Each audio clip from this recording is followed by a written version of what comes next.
एक ऐसी मशीन पर काम कर रहा है जो चीजों को छोटा कर सकती है, लेकिन वेन को अभी तक इसके अंदर कामयाबी नहीं मिली है क्योंकि वो मशीन चीजों को छोटा करने के बजाय उनको नष्ट कर देती है। वहीं अब सीन चेंज होता है जहाँ हमें इनके पड़ोसी थॉमसन और उनकी फैमिली को दिखाया जाता है जो फिशिंग के लिए जाने का प्लान कर रहे हैं, लेकिन इनका बड़ा बेटा रसेल जाने से मना कर देता है। और तब थॉमसन की पत्नी उसे बताती है कि उसे फुटबॉल टीम से निकाल दिया गया है, इसलिए वो दुखी है, लेकिन थॉमसन चाहता है कि रसेल बाहर निकले और कुछ बड़ा करे। वहीं दूसरी तरफ वेन अपनी फैमिली के साथ ब्रेकफास्ट कर रहा होता है। तभी उसको याद आता है कि आज उसको एक कॉन्फ्रेंस में जाना था, इसीलिए वो जल्दबाजी में वहाँ से जाने लगता है। पर तभी उसकी बीवी डायना का कॉल आ जाता है और वो बताती है कि वो आज दोपहर तक वापस आ जाएगी। वहीं थोड़ी देर बाद हम थॉमसन के छोटे बेटे रॉन को देखते हैं जो अपने गार्डन में बेसबॉल खेल रहा होता है। तभी वो एक ऐसा शॉट मारता है कि बॉल सीधा जाकर उस मशीन में लगती है, जिससे वो मशीन चालू हो जाती है और अपने आप से उस कमरे में रखी सारी चीजों को छोटा करने लगती है। मतलब अब वो मशीन बिल्कुल सही तरीके से काम कर रही थी। वहीं दूसरी तरफ रसेल रॉन को शॉट मारते हुए देख लेता है, इसलिए वो उसे बोलता है कि तुम्हें सेलेंस्की की फैमिली से माफी मांगनी होगी। जहाँ निक और रॉन बॉल लेने के लिए ऊपर जाते हैं, लेकिन जैसे ही वो गेट खोलते हैं वो मशीन उन्हें छोटा कर देती है। और जब काफी समय तक वो दोनों वापस नहीं आते हैं तो एमी और रसेल उन्हें देखने के लिए ऊपर जाते हैं, लेकिन उन्हें कमरे में कोई दिखाई नहीं देता है। और तभी उस मशीन से एक रे निकलती है जो उन दोनों को भी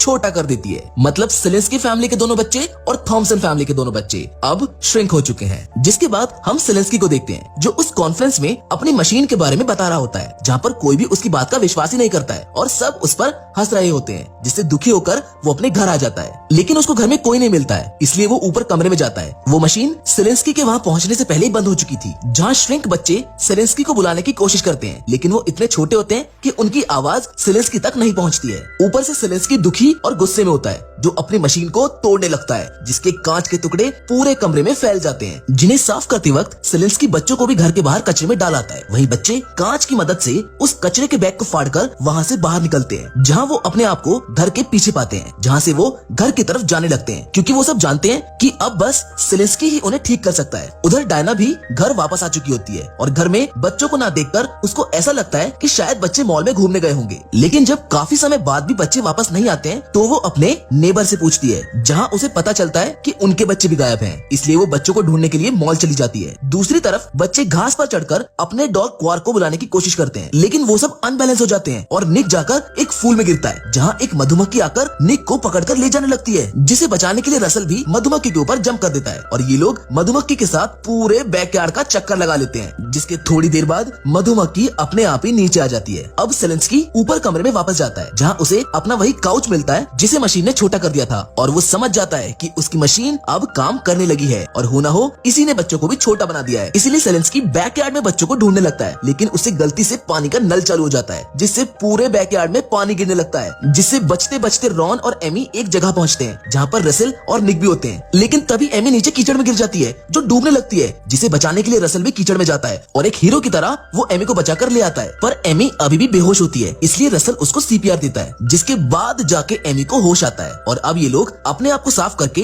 वापस घर की तरफ जाने भी लगते हैं। वहीं सेलेंस्की भी अपने आप को रस्सी से बांधकर बच्चों को ढूंढ रहा होता है ताकि उसका पैर बच्चों के ऊपर ना पड़े। जिधर दूसरी तरफ थॉमसन के पास उसका दोस्त डोनाल्ड आता है, जिन्होंने साथ में मछली पकड़ने के लिए जाने का प्लान बनाया था और थॉमसन के $80 भी यहाँ पर जमा थे जो अब वापस नहीं मिलने वाले थे। थॉमसन उन्हें मना करके वापस आ जाता है और अपनी वाइफ से कहता है कि मैं अब बच्चों को नहीं छोड़ूंगा क्योंकि उनकी वजह से मेरे $80 वेस्ट हो गए। वहीं बच्चों को अब भूख लगने लगती है। तभी उन्हें रास्ते में निक का एक कुकी मिलता है जिसको वो लोग खाने लगते हैं। ये सभी बच्चे उस कुकी को खा ही रहे होते हैं कि तभी वहाँ पर एक चींटी का बच्चा आ जाता है, जिसको देखकर पहले तो ये लोग डर के मारे छुप जाते हैं, लेकिन बाद में उस चींटी के ऊपर चढ़कर घर जाने का फैसला करते हैं। लेकिन ये जितना आसान दिख रहा था उतना था नहीं, क्योंकि ये लोग चींटी को बहुत कंट्रोल करने की कोशिश करते हैं, पर चींटी उनके कंट्रोल में नहीं आती है। जिसके बाद एमी को एक आइडिया आता है, वो उस कुकी के टुकड़े से चींटी को कंट्रोल कर लेती है, जिसके बाद ये लोग उस पर बैठकर घर की तरफ जाने लगते हैं। वहीं थॉमसन बच्चों के गुम होने की रिपोर्ट पुलिस में कर देता है, इसलिए पुलिस उनके घर पूछने आती है। पुलिस वाले उनसे कहते हैं कि कहीं आपके बच्चे घर छोड़कर भाग तो नहीं गए। ये सुनकर थॉमसन उन पर गुस्सा करता है और कहता है कि वो मेरे बच्चे हैं, वो ऐसा काम कभी नहीं करेंगे। उधर डायना भी घर वापस आ चुकी थी, जिसे सेलेंस्की सारी बात बताता है, जिसके बाद ये लोग बैकयार्ड में बच्चों को ढूंढने लगते हैं। उधर बच्चे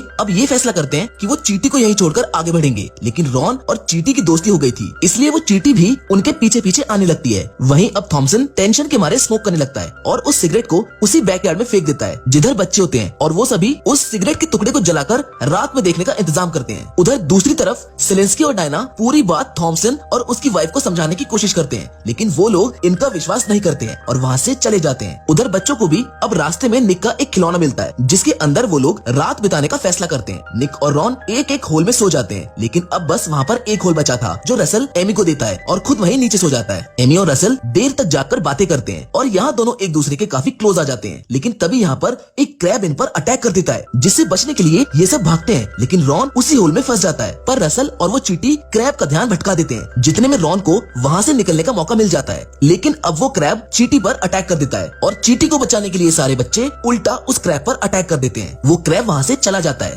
लेकिन चींटी को बहुत चोट लग जाती है, इसलिए वो बच नहीं पाती है। रॉन उस चींटी से काफी अटैच हो गया था, इसलिए उसे उसकी मौत का बहुत दुख होता है। जिसके बाद अब हम सेलेंस्की को उसी मशीन को रिपेयर करते हुए देखते हैं, जहाँ पर निक का फ्रेंड टॉमी आकर लॉन मूवर के साथ खेलने लगता है, जिससे बचने के लिए बच्चे एक छोटी सी गुफा में जाकर छुप जाते हैं, लेकिन निक लॉन मूवर के प्रेशर की वजह से उसकी ओर खींचने लगता है। बाकी बच्चे निक को बचाने की बहुत कोशिश करते हैं, लेकिन कोई भी फायदा नहीं हो रहा होता है, क्योंकि उस लॉन मूवर का प्रेशर बहुत ज्यादा होता है। लेकिन सही समय पर आकर डायना और सेलेंस्की उस लॉन मूवर को बंद कर देते हैं, जिससे निक की जान बाल बाल बच जाती है। अब ये लोग क्वार्क को बुलाते हैं और उसके ऊपर चढ़कर सेलेंस्की के पास चले जाते हैं, जहाँ गलती से निक सेलेंस्की के खाने में गिर जाता है, जो उसको खाने वाला होता है, लेकिन क्वार्क उसको रोक लेता है और सेलेंस्की को तभी निक और बाकी के बच्चे दिखाई देने लगते हैं। सेलेंस्की उन्हें ऊपर लेकर जाकर वापस बड़ा करने की कोशिश करता है, लेकिन मशीन काम नहीं करती है, जिस पर निक सेलेंस्की को बताता है कि पहले मशीन रॉन के बेसबॉल लगने की वजह से काम करने लगी थी। पर सेलेंस्की मशीन को ठीक कर देता है, जिधर थॉमसन उसको बोलता है कि प्लीज इस मशीन को पहले मेरे ऊपर ट्राई करो, पर अब मशीन बिल्कुल सही हो चुकी थी। उधर रसल और एमी के बीच में भी एक नया रिश्ता बनने लगता है, इसलिए रसल एमी को डांस के लिए इन्वाइट करता है, जिसके लिए एमी हाँ कर देती है और अब सेलेंस्की भी